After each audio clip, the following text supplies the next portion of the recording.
Hey guys, welcome back to the channel. Today you're going to see me tackle tearing out some backsplash and granite tile. This kitchen did not always look like this. This is much lighter and brighter, but stay tuned to the end of the video where you see whether or not I may or may not need stitches, and if I don't need stitches, how did I fix it? This tile can be dangerous. Let's do it. Let's get to work. Like that, I could feel it. I just put a little hole in the sheetrock behind that, and I don't like that. It's not a big deal. It's not a very big one, but it just reminds me to be more careful with it. And a lot of it's the angle that you use too. A lot of people think they need to hit this because it's easier. I get a lot more leverage when I am out here and I can hit this much of it. But really the reality is, I really want to just wedge this in there about this much. So you can see when I'm up against these cabinets, there's not a lot of power that I can put into that. It makes it more difficult, but you get a better job when you're not putting holes in the sheetrock. Got a real stubborn one. And what's hard is that these inside pieces, when you're working way under the counter and you're bent over the entire time, am I gonna lie, they're tough. They just are hard. And consequently, it looks like, just like this area here, you know, they mudded the holy hell out of it. I mean, look how much mud is on this, you know. You got a 1/4 inch of mud on the thing. Probably not necessary.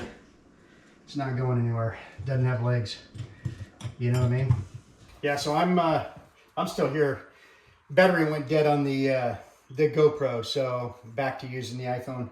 Y'all let me know if you guys can tell a difference in the video quality, because there is some difference in video quality. And then comment in comments below whether or not you can tell the difference between the GoPro, it's a Hero 12 by the way, or my iPhone 14, not a Pro, ironically.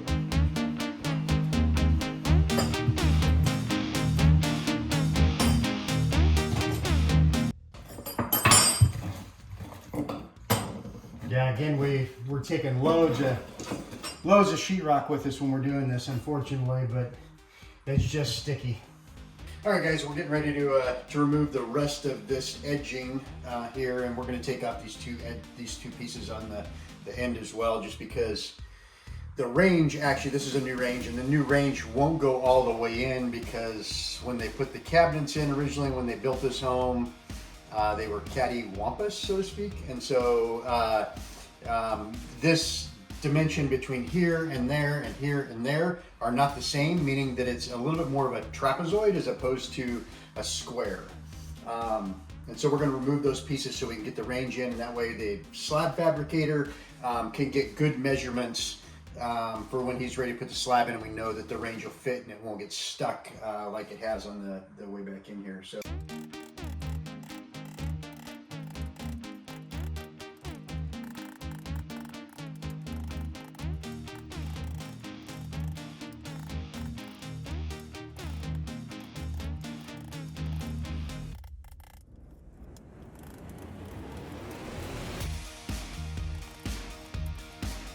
Let's go back to taking some backsplash off. This is so much fun.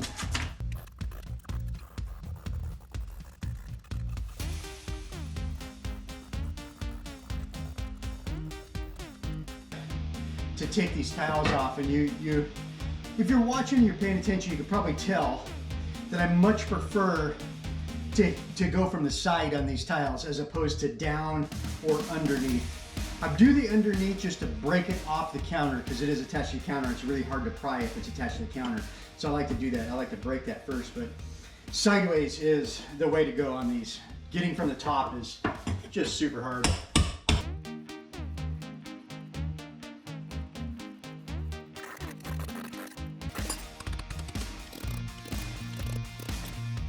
And my forearm is getting a little tired after swinging the 6-pounder.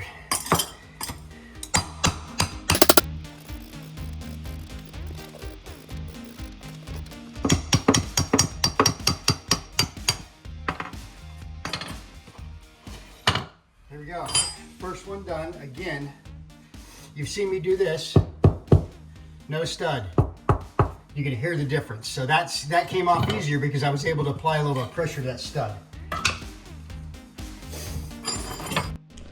All right, guys, as I continue this process of ripping this backsplash off, I was way too concerned with ruining the sheetrock in the beginning. I thought that this stuff would come off a lot easier than it is. And boy, I'll tell you what, it has just been a mess. I'm taking loads of sheetrock off behind the tile. So it really doesn't matter.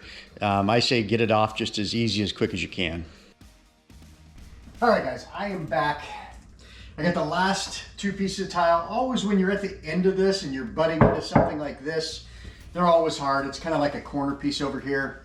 So anytime that you're working with those, they're always just a little bit more difficult. But let's get back at it, and then we'll start removing these edge pieces as well.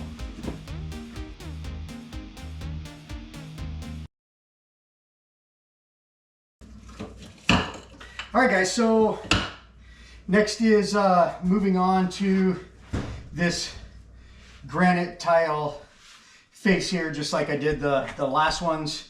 Gonna take this edging off just because it's a lot of the time-consuming stuff before we start taking off the deck. Now, I always like to start, if I can, with whatever's the hardest, and obviously this backsplash is the hardest thing to do, and it's always the hardest thing to do until you start something else, and then that is actually the hardest thing to do.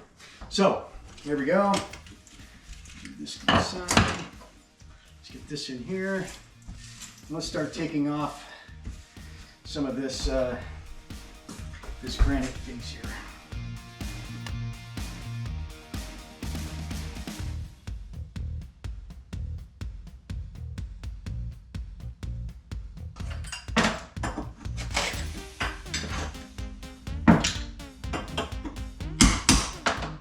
Yeehaw.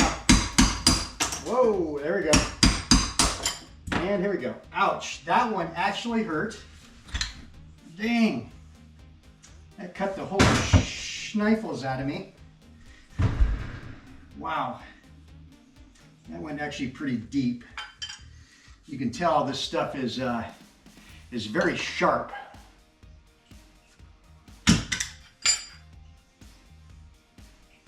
I may have to do something about that one, guys. I may have to take a small break and get that to stop bleeding.